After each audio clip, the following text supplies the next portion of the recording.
মোৰ নাম পংকজ ডেকা। আমি প্ৰকৃতিৰ বন্ধু।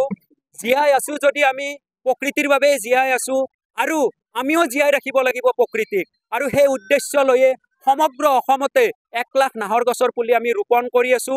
মহাদেৱ ব্ৰহ্ম আৰু মোৰ নাম পংকজ ডেকা। এই যাত্ৰাৰ আজি আমাৰ ৩৯ নম্বৰ দিন আৰু ৩৯ দিনত আমি 900ৰ অধিক গছৰ পুলি ৰোপণ কৰিলো। লোৱাৰ আছাম কভাৰ কৰি আজি জুবিনদাৰ আশীৰ্বাদ লৈ আপাৰ আছাম অভিমুখে আমাৰ যাত্ৰা হ'ব। আৰু আজি জুবিনদাৰ 53 সংখ্যক জন্ম উৎসৱ, জুবিনদাবিহীন প্ৰথমটো জন্ম উৎসৱ। আশা কৰোঁ জুবিনদাই সদায় আমাৰ মাজত অমৰ হৈ থাকিব। জুবিনদাই ভাল পোৱা কামবোৰ আমি সদায় কৰি যাম আৰু জুবিনদাক সদায় আমাৰ মাজত জীয়াই ৰাখিম। কাৰণ জুবিনদাই কৈ গৈছিল যে নাহৰ নাহৰকৈ চিঞৰি থাকিলে নহ'ব, নাহৰ আমি ৰুব লাগিব। য'ত নাহৰ থাকিব ত'ত জুবিনদা থাকিব।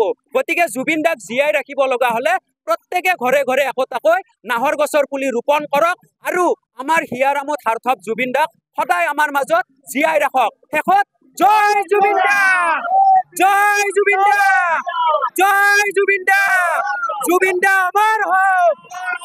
ধন্যবাদ। মোৰ কিবা কোৱাত ভুল হ'ব পাৰে, আপোনালোকক ক্ষমা মাৰ্জনা বিচাৰিছো।